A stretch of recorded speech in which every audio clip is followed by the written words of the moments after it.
কথা বলবো জলবায়ু পরিবর্তনের কারণে কিভাবে আমরা খাদ্য নিরাপত্তাহীনতায় ভুগছি সেটা নিয়ে। খাদ্য নিরাপত্তা বলতে তো খাদ্যের যেটা সুষম ভারসাম্য ও যেটাকে আমরা সাধারণত বুঝি।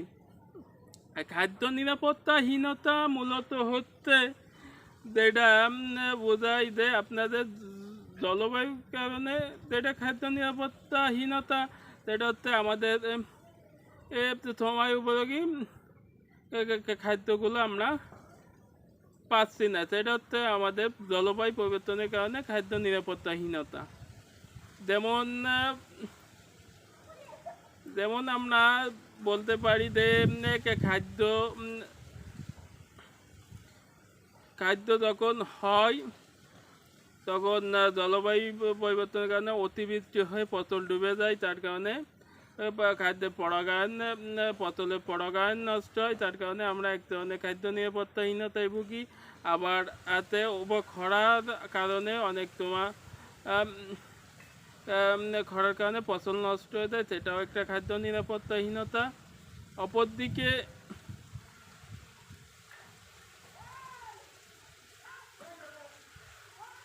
আমরা আরও দেখতে পাই যে বন্যার কারণে খাদ্য নষ্ট হয়। এটা হিমালয় বরফ, আগে ভিডিওতে বলেছি জলবায়ু পরিবর্তন সম্পর্কে, হিমালয় বরফ গলার বা অন্যান্য বরফ করার কারণে বা জলোচ্ছ্বাসজনিত কারণে বা বন্যার কারণে এইসব কারণে আমরা খাদ্য ফসল নষ্ট হয়, তার কারণে খাদ্য নিরাপত্তাহীনতায় বোঝায়।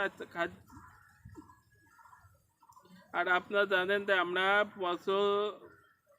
ফসলের উপর এবং আমদানি রপ্তানি করে আমরা একটা খাদ্য স্বয়ংসম্পূর্ণ স্থানে পৌঁছেছি বাংলাদেশ।